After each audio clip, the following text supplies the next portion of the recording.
अमीर और गरीब बहू की पहली बारिश। आज अमीर अंजना देवी के 4 मंजिल वाले मकान में चकाचौंध छाई हुई थी। अरे ओ बेटर, तुम्हें इस शादी में मक्खी मारने के लिए नहीं बुलाया, बाकी मेहमानों को खाना खिलाने के लिए बुलाया है। जाओ जाकर चेक करो किसी के प्लेट में कोई चीज कम तो नहीं है। मैम साहब, बहुत ज्यादा गर्मी लग रही है, थोड़ी हवा खा लेने दीजिए, फिर जाकर देखता हूँ।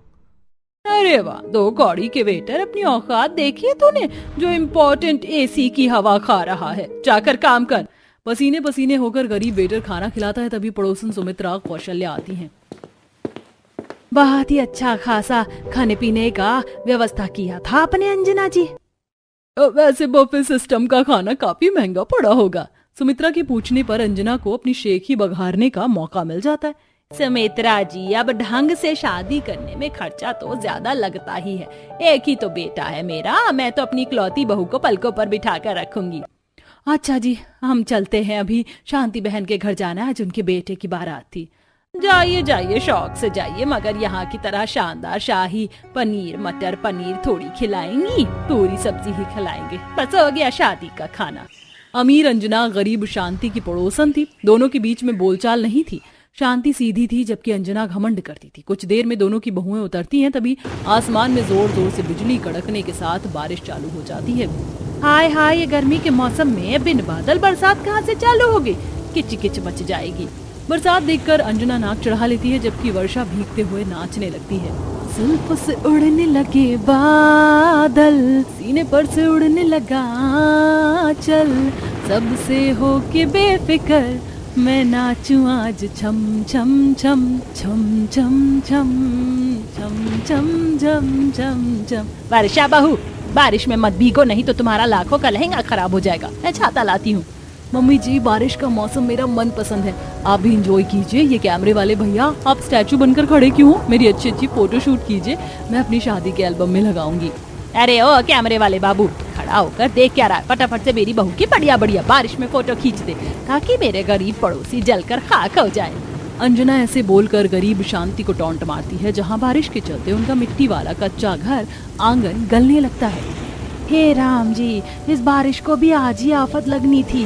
अभी तो सावन भादों का दिन भी नहीं रहा। इतनी भयंकर गर्मी में बारिश, अजी कुछ करो, नहीं तो घर की दीवारों की सारी मिट्टी बह जाएगी। हाँ हाँ, तुम बहू का गृह प्रवेश करवाओ, मैं मचान पर तिरपाल टांग देता हूँ। पिताजी, मैं भी आपकी मदद करवा देता हूँ। बेचारे दोनों बाप बेटे बारिश में भीगते हुए छत पर तिरपाल लगाते हैं, जिससे बारिश का पानी घर में आना थम जाता है। मेघा गृह प्रवेश करके अंदर आती है। ये भगवान, जरा सी बारिश नहीं हुई कि पूरे घर में किचकिच मच गया। बहू तो थोड़ी देर के लिए कोने में खड़ी हो जा। काजल, चल जल्दी से दोनों माँ बेटी मिलकर मिट्टी से लिपाई कर लेते हैं। जी माँ, बस मिट्टी लेके आती हूँ। माँ जी, मेरे होते हुए आप काम करेंगी तो मुझे अच्छा नहीं लगेगा, लाइए मैं कर देती हूँ। अच्छा ठीक है बहू, मगर पहले जोड़ा बदल लो, नहीं तो मिट्टी में सन जाएगा। इधर गरीब बहू कच्चे ससुराल की लिपाई पुताई करती है, वहीं अमीर बहू बाथरूम से थकान उतार कर निकलती है।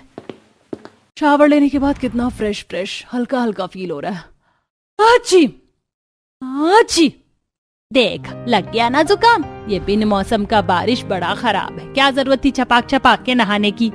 मम्मी जी, बारिश मेरी मनपसंद बारिश के ठंडे ठंडे बर्फ जैसे पानी में नहाने का मजा अलग है।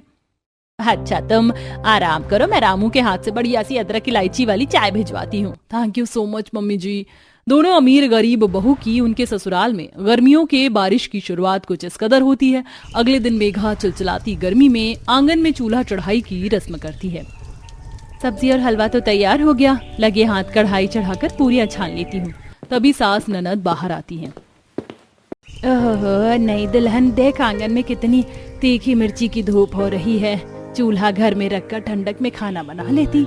हाँ भाभी, कल से आप अंदर खाना बना लीजिएगा, बाहर लू चलती है। पर माँ जी, ननद जी, बारिश के चलते घर में पहले ही रात भर कितनी घमस मची हुई है। खाना बनाती तो और भट्टी की तरह घर तपने लगता। बस पूरी तलनी है। बहू रुक, मैं पूरी की लोई बना देती हूँ और तेरी नंद बेल देगी, तू छान ले। मेघा की सास ननद कड़ी धूप में उसके साथ मिलकर पूड़ियां बनाती हैं। वहीं पड़ोसन अंजना छत से ये नजारा देखकर नीचे आकर देखती है कि उसकी अमीर बहू अभी तक सो रही है। आदित्य, तूने अभी तक वर्षा बहू को उठाया नहीं? माँ, मैंने उठाया था लेकिन वर्षा उठी नहीं, आप खुद उठा लो, वैसे भी मुझे काफी लेट हो गया है, ऑफिस जा रहा हूँ। आदित्य बिना नाश्ता किए ऑफिस निकल जाता है। अंजना गुस्से में एसी बंद कर देती है। वर्षा बहू चलो जल्दी से उठ जाओ, ये कोई वक्त है नई नवेली बहू के सोकर उठने का? आज तुम्हारी पहली रसोई है। ओफ सासू माँ, क्यों आप मेरे कान के पास कचर कचर कर रही हैं? अच्छी खासी नींद आई थी, कितना ठंडा मौसम हो रहा था बारिश के बाद, आप कबाब में हड्डी बनने चली आई। नाक सिकोड़ते हुए वर्षा खाने के मेज पर आकर बैठ जाती है। मम्मी जी फटाफट से नाश्ता मंगवा दीजिए, भूख के मारे मेरे पेट में ना चूहे कूद रहे हैं। बहू आज तुम्हारी पहली रसोई है, खाना तुम बनाओगी। खाना बनाने की बात सुनकर वर्षा बहाने मारते हुए कहती है, मम्मी जी खाना बनाने के मामले में मेरा हाथ जरा खींचा खींचा है, वरना मैं पक्का बना देती। और वैसे मम्मी ने कहा था कि जब तक हाथों की मेहंदी ना छूटे मैं खाना ना बनाऊं, अब शगुन होता है। अंजना गर्मी में पसीने पसीने होकर खुद खाना बनाती है। कितने ख्वाब सजाए थे मैंने कि बहू आ जाएगी तो उसके हाथों का गर्मा गर्म खाना एसी की ठंडी ठंडी हवा में बैठकर खाऊंगी, मगर ये तो वही हाल हो गया, बिल्ली के ख्वाब में छींचड़े।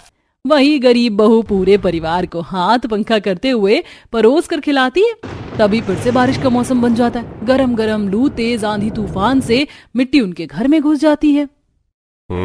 अरे बहू किवाड़ सटा दे, खाने में मिट्टी मिट्टी सी पड़ गई, किन किन लग रहा है। अजी इस घर की जड़ भी तो 20-25 साल पुरानी हो गई, मुझे तो डर लगता है किसी दिन तेज आंधी तूफान आ गया तो हमारा घर तिनकों की तरह ना उड़ जाए। हमें अपने घर की मरम्मत करवा लेनी चाहिए। जहाँ गरीब बहू और उसके ससुराल वाले गर्मी में बारिश के चलते घमस से दुखी थे, अमीर बहू छत पर बारिश के फुहार में नहाती है। इसी तरह समय गुजरता है और सारे कामों का भार अंजना ही अभी तक उठाई हुई थी, जबकि बरसात में गरीब परिवार वाले गरीबी में भी खुश थे कि एक दिन ये लो मेघा, मैं सबके लिए भुट्टे लेके आया हूँ और इस बोरी में फैक्ट्री में ये कोयला लेकर आया हूँ, बढ़िया तरह से भुट्टे भूनना। अच्छा किया जो आप भुट्टे ले आए, गर्मी में दिन रात रोटी चावल खाकर ना मन भर गया है, और वैसे भी आज बारिश का मौसम भी बना हुआ है। मेघा सबको भुट्टे भून कर खिलाती है। क्या दानेदार मीठे भुट्टे हैं, खाने में स्वाद लग रहा है, वाह वाह वाह। बाबूजी एक और भुट्टा लीजिए ना। देखो तो जरा बारिश के मौसम में सारे ठाट तो ये गरीब पड़ोसी उठा रहे हैं, कितने मजे से भुट्टे भून कर खा रहे, मेरा तो मन ललचा रहा है। वर्षा बहू को बोलती हूँ। अंजना वर्षा के पास आकर भुट्टे भूनने को कहती है। माँ जी मुझे धुएं से बहुत एलर्जी है, मैं भुट्टे नहीं भून सकती, और वैसे भी मैं और आदित्य हनीमून के लिए मेघालय जा रहे हैं, वहाँ चेरापूंजी में बहुत ही बढ़िया बारिश का मौसम है, हम खूब इंजॉय करेंगे। अरे बहू तो मुझे भी अपने साथ ले चलो, मैं भी थोड़ा घूम फिर लूंगी। मगर ऐसे अच्छा थोड़ी लगता है, दो जनों के बीच में कबाब में हड्डी बन जाएंगी आप, यहीं रहिए। वर्षा का बर्ताव अंजना को बहुत खटकता है। वहीं एक दिन बारिश में कपड़े उतार कर लाते टाइम अंजना सीढ़ी से फिसल जाती है। मैयारी मेरी कमर टूट गई। माँ जी तो अंजना काकी माँ की आवाज थी, चलकर देखते हैं। बहू हमारी उनसे बोलचाल नहीं है, आसमान में काले बादल छा रहे हैं, फटाफट से मचान पक्की कर लेते हैं। छत बनाना छोड़कर मेघा अंजना के घर आती है और उसे गिरा पड़ा देखकर कमरे में लाती है। डॉक्टर साहब मेरी अंजना ठीक तो हो जाएगी? देखिए देव साहब, आपकी पत्नी को कमर में गुम चोट आई है, इनको देखभाल की सख्त जरूरत है। जी आप बस मेरी वर्षा बहू को बुलवा दीजिए। देव फोन लगाता है, लेकिन वर्षा ने दोनों फोन के नंबर ब्लैकलिस्ट में डाल दिए होते हैं। ऐसे में शांति और उसकी बहू ही अंजना की सेवा पानी करती है। मगर एक रात इतना तगड़ा तूफान आता है कि उनका घर ढह जाता है। इस तूफानी बारिश ने हमारा घर तबाह करके रख दिया, अब कहाँ जाएंगे, कैसे रहेंगे इतनी भीषण गर्मी में? हमारे पास तो एक ईंट खरीदने के भी पैसे नहीं है, घर कहाँ से बनवाएंगे? तभी अंजना उनके पास आती है। शांति बहन, आप लोग मुझसे पैसे लेकर ना घर बनवा लीजिए, जब हो तब थोड़ी थोड़ी करके चुका देना। आपकी बहू ने दुख पड़ने पर सगी बहू की तरह मेरी सेवा पानी की है। मम्मी जी इन गरीब लोगों ने आपकी 4 दिन सेवा पानी क्या कर दिया? आप इन पर सब कुछ न्योछावर नहीं कर सकती, मैं आपकी बहू हूँ। खबरदार, जो तूने खुद को मेरी बहू कहा।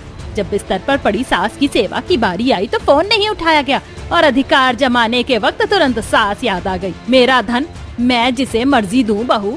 सास का फैसला सुनकर वर्षा हाथ मलकर रह जाती है। वहीं गरीब परिवार वालों का पक्का घर बन जाता है, जिससे बारिश की समस्या अब खत्म हो जाती है। माँ तो इसलिए आपने मुझे मेरी होने वाली भाभी की फोटो नहीं दिखाई, क्योंकि मैं इस रिश्ते के लिए मना कर देती। आपकी इस कलूटी में आपको ऐसा क्या नजर आया जो आपने मेरे भाई की शादी इससे कर दी? करिश्मा, हमें बहू पसंद है, और वैसे भी इंसान का रंग रूप नहीं उसके गुण देखे जाते हैं, और तुम्हारी वजह से हम पहले ही कई लड़कियां छांट चुके हैं। किसी को तुम काली बोलती हो, किसी को तुम बदसूरत, तुम्हें नहीं रहना दिवाकर को, अपनी जिंदगी गुजारनी है उसके साथ, और उसे अपनी बीवी पसंद है। बहू तुम्हारी नंद भी नादान है, उसकी बातों का बुरा मत मानना। अपनी भाभी को देखते ही करिश्मा का मुंह बन जाता है, पर घर वालों को कोई फर्क नहीं पड़ता और वो पूजा को उसके कमरे में ले जाते हैं और अगले दिन मुंह दिखाई की बात करते हैं। जैसे ही इस बारे में करिश्मा को पता चलता है, वो एक बार फिर से नाराज होती है। माँ, आपने पहले ही इस काली को इस घर की बहू बनाकर बहुत बड़ी गलती की है, ऊपर से आप इसकी मुंह दिखाई करना चाहती हैं। अगर आसपास के लोगों ने या रिश्तेदारों ने मेरी ऐसी काली भाभी देखी तो हमारे खानदान में क्या इज्जत रह जाएगी। चुप करो करिश्मा, बहुत बोल लिया तुमने। भगवान न करे कि अगर तुम्हारी शादी किसी काले से हो गई तो तुम क्या करोगी? और हमारी बात कान खोलकर सुन ले, अगर तुझे मुंह दिखाई में अपने दोस्तों को नहीं बुलाना मत बुला, लेकिन बहू की मुंह दिखाई तो कल ही होगी। घर वाले करिश्मा की एक नहीं सुनते और अगले दिन पूजा की मुंह दिखाई रखते हैं, जहां काफी सारे मेहमान आते हैं और आशा की सभी दोस्त पूजा की काफी तारीफ करती हैं। आशा, सच में तेरी पसंद का जवाब नहीं, भले ही बहू का रंग थोड़ा काला है पर फेस कट बहुत सुंदर है। थैंक यू यार, तू नहीं जानती तेरे मुंह से ये बात सुन मेरे दिल को कितनी शांति मिल रही है। माँ, आंटी झूठ बोल रही है ताकि आपको बुरा ना लगे। सही कहा करिश्मा ने, बहू तुम्हारी इतनी काली होगी मैंने सोचा नहीं था। अरे इसका तो मुंह का नक्शा ही नहीं दिख रहा, क्या देखकर पसंद कर लिया? तुम्हारे तो पूरे खानदान में कोई इतना काला नहीं है। सुन लिया, या अपनी और बेइज्जती करवानी है? करिश्मा की ऐसी बात सुनकर पूजा की आंखों में आंसू आ जाते हैं और जब करिश्मा अपनी मोहल्ले की कुछ औरतों के साथ अपनी भाभी का मजाक बना रही होती है तो वहां मोहल्ले की 4 गोरी बहू करिश्मा को डांट देती हैं। काजल, मैं तो तुम्हें बहुत अच्छा समझती थी पर तुम तो सच में बड़ी बदतमीज हो। अगर तुम खुद अपनी भाभी का मजाक बनाओगी तो लोग तो बोलेंगे ही उल्टा सीधा। क्या खराबी है तुम्हारी भाभी में? और काला गोरा क्या लगा रखा है? अगर तुम दोनों को खड़ा कर दिया जाए तो तुम्हारी भाभी तुमसे ज्यादा सुंदर है। सही कहा बहू तुम दोनों ने, और इसे अपने गोरे रंग पर बहुत घमंड है ना। देखना इसकी शादी में ऐसे काले घर में कराऊंगा जहां उठते सोते इसे काले लोग ही नजर आएंगे। इस तरह मोहल्ले की 4 गोरी दोस्त मिलकर करिश्मा को डांट देती हैं। समय गुजरता है और एक दिन पूजा छत पर जाकर पौधों को पानी देने लगती है, साथ ही कुछ सूखे कपड़े उतारती है और तभी मोहल्ले की 4 गोरी बहू जो कि दोस्त थीं, वो छत पर पूजा को देखकर उससे बात करती हैं। कैसी हो तुम? अब तो तुम्हारी नंद फालतू नहीं बोलती ना? अगर कुछ बोलती तो सुना दिया करो, कब तक सहोगी? नहीं, उस दिन के बाद से मेरी नंद ने मुझे कुछ नहीं कहा। वो इतनी भी बुरी नहीं है, बस मुझे अपना नहीं पा रही है। पूजा अपनी नंद की तारीफ कर रही होती है कि तभी वहां करिश्मा आती है और अपनी भाभी को धूप में छत से कपड़े उतारता देख उस पर चिल्लाने लगती है। ऐसे इतनी काली हो और धूप में काम करके कोयले की खादान बनना चाहती हो क्या? मेरा मुंह कहीं दिखाने लायक छोड़ना चाहती हो या नहीं? कितनी बार बोला है ना कि धूप में मत जाया करो वरना और काली हो जाओगी। पूजा, तुम तो कह रही थी कि तुम्हारी नंद अब सुधर गई है, पर ये तो हमारे सामने तुम्हें सुना रही है। भूल गई करिश्मा उस दिन मैंने तुम्हें क्या सिखाया था? तुम तो सच में बहुत बदतमीज हो। एक बार फिर जब चारों गोरी दोस्त पूजा की तरफ से बोलना शुरू करती हैं तो करिश्मा पैर पटक कर नीचे चली जाती है। समय यूं ही बीतता है पर करिश्मा अपनी भाभी को नहीं अपनाती। ऐसे ही एक दिन आप चारों यहाँ आकर दोस्त बनी हैं, वो भी छत पर काम करते हुए। हमारी दोस्ती देखकर हो गई ना तुम्हें भी हैरानी, पर ये सच है, अब से तुम भी हमारी दोस्त हो। तुम फिर इतनी धूप में बिना फेस कवर करे आ गई सब्जी लेने? करिश्मा, ये क्या बदतमीजी है? और अपनी भाभी का हाथ छोड़ो। मैं शुरू से ऐसे ही काम करती आई हूँ और जो पहले से ही काला हो वो और क्या ही काला होगा। अच्छा, तो अब तुम बोलना भी सीख गई? इन चारों ने सिखाया ना तुम्हें उल्टा जवाब देना। आने दो माँ को, तुम्हारी शिकायत मैं लगाती हूँ। आज पहली बार पूजा करिश्मा को डांट देती है और करिश्मा मुंह बनाकर अंदर जाती है। शाम को जब आशा कीर्तन से घर आती है तो वो अपनी भाभी की शिकायत लगाती है, पर उल्टा आशा करिश्मा को ही सुना देती है। बहू ने गलती क्या बोला? अगर तू छोटी होकर उसे खरी खोटी सुनाएगी तो एक दिन तुझे भी सुनने को ही मिलेगा। कुछ दिन की मेहमान है, सही से रह, समझी? पता नहीं इस काली कलूटी ने आप पर कौन सा काला जादू कर दिया है जो पूरा परिवार मेरे ही खिलाफ है। करिश्मा हर वो कोशिश करती जिससे उसकी भाभी उसकी जिंदगी से चली जाए, पर उसकी सारी चाल धरी की धरी रह जाती है। समय गुजरता है और बहुत जल्द घर वालों को पता चलता है कि पूजा गर्भवती है। आज मैं बहुत खुश हूँ, मैं पापा बनने वाला हूँ। बेटा, खुश तो हम भी बहुत हैं। आज बहू ने इतनी बड़ी खुशखबरी जो दी है। इसने खुशखबरी नहीं दुखखबरी दी है हमें। जब ये खुद काली है तो इसका बच्चा भी काला ही होगा। हमारा गोरा खानदान बहुत जल्द काले खानदान में बदलने वाला है। इंसान गोरी सुंदर बहू लाता है ताकि उनकी आने वाली पीढ़ी भी गोरी और सुंदर हो, पर आपने तो अपने पैरों पर खुद ही कुल्हाड़ी मार ली है। कड़वी बातें बोलकर करिश्मा अपने कमरे में चली जाती है, पर कोई भी उसकी बातों पर ध्यान नहीं देता। समय गुजरता है और पूजा की दोस्ती मोहल्ले की 4 गोरी बहू से गहरी होती जाती है। ऐसे ही एक दिन मैंने एक बार बुलाया और तुम चारों यहाँ आ गई। मुझे तुम्हारी मदद चाहिए। मेरा 7वां महीना लग चुका और 2 दिन बाद मेरी गोद भराई है। मैंने बस शादी पर मेकअप करवाया था। मैं मेकअप के बारे में कुछ नहीं जानती। बस इतनी सी बात है, हम चारों हैं ना तुम्हारे साथ। क्योंकि अब चारों गोरी दोस्त पूजा की सबसे अच्छी दोस्त बन गई थी, इसलिए वो चारों अपने हाथों से पूजा को तैयार करने के लिए उसका फेशियल करती हैं और गोद भराई वाले दिन अपने हाथों से उसे सजाती हैं। ये हार तुम्हारी साड़ी पर ज्यादा अच्छा लग रहा है। गोद भराई शुरू होने वाली है, आओ जल्दी से हाथों में तुम्हें चूड़ियां पहना दूं।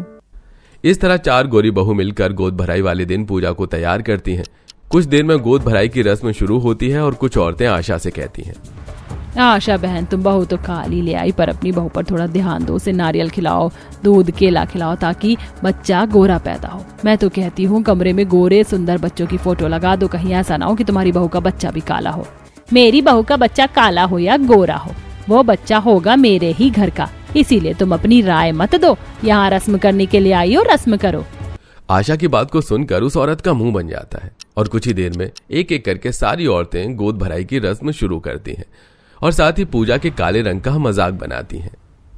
बहू खुद तो काली हो, पर गोरे खानदान में काला बच्चा मत करना। इसीलिए जितना हो सके अपनी नंद का चेहरा देखना, ताकि बच्चा तुम्हारी नंद पर जाए ना कि तुम पर। आंटी आप तो काले और गोरे की बातें मत करो। आपकी बहू तो गोरी है, पर फिर भी उसका बच्चा काला हुआ। किस पर गया आपका पोता? और ये कैसी धारणाएं बना रखी हैं आप लोगों ने? अगर माँ काली है तो बच्चा भी काला होगा, और अगर हो भी गया काला बच्चा तो क्या ही फर्क पड़ता है? क्या काले लोग इंसान नहीं? 4 गोरी दोस्त की बातें सुन वहां खड़े सभी मेहमानों का मुंह बंद हो जाता है, तो वहीं पूजा की आंखों में आंसू भर जाते हैं। कुछ देर में गोद भराई की रस्म खत्म हो जाती है और गोरे बच्चों की चाह में बेचारी पूजा जबरदस्ती नारियल दूध केसर खाना शुरू कर देती है। और ये देख करिश्मा अपनी भाभी से कहती है, चलो जिंदगी में पहली बार कोई सही काम कर रही हो भाभी। मैं आपके लिए और नारियल केसर दूध ला देती हूँ, बच्चा गोरा ही होना चाहिए। अपनी नंद के दबाव में आकर काजल और ज्यादा नारियल पानी केसर वाला दूध पीती है, जिस वजह से उसे उल्टी हो जाती है। अपनी बहू की ऐसी हालत देख आशा अपनी बेटी को सुनाती है, दूर हो जा मेरी बहू से, अगर तेरा बस चले तो तू मेरी बहू को सुना सुना कर मार देगी। मुझे काले लोग नहीं पसंद, पर मुझे काले लोग पसंद है। तू अपना ससुराल संभालना, हमें तेरी राय की जरूरत नहीं है। बहू तू वही खा जो तेरा दिल करे, कोई जबरदस्ती नहीं है। मुझे फर्क नहीं पड़ता तेरा बच्चा काला हो या गोरा। अपनी सास की बातें सुनकर पूजा को काफी अच्छा लगता है। समय यूं ही गुजरता है और बहुत जल्द पूजा की डिलीवरी होती है और वो एक बहुत ही गोरे और सुंदर बेटे को जन्म देती है। ये देख करिश्मा हैरान हो जाती है और उसे अपनी गलतियों का एहसास होता है। तभी वहां 4 गोरी दोस्त आती हैं जो गोरे बच्चे को देख करिश्मा से कहती हैं, क्या हुआ? अब गोरा बच्चा भी नहीं पसंद आया या अपनी कई बातों पर शर्मिंदगी महसूस हो रही है?